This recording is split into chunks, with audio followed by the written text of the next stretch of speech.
మొదలెడదామా?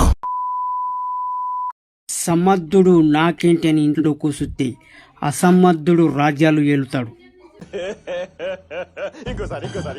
సమర్థుడు నాకేంటి అని ఇంట్లో కూసుతే అసమర్థుడు రాజ్యాలు ఏలుతాడు. అప్పుడు రాజుకు ఒక్కడే 7 కొడుకులు వేటకెళ్లారు. వేటకెళ్ళి చేపలను తెచ్చారు.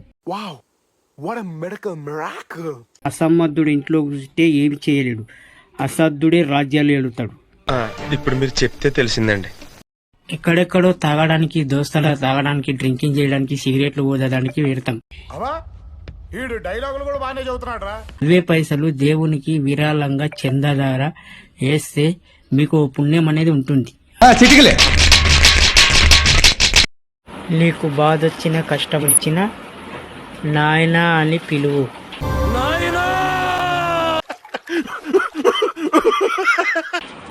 క్షణంలోని ముందల వాలిపోతాడు. ఓడితే ఈ ఒక్క తల, గెలుస్తే మీ అందరి తల.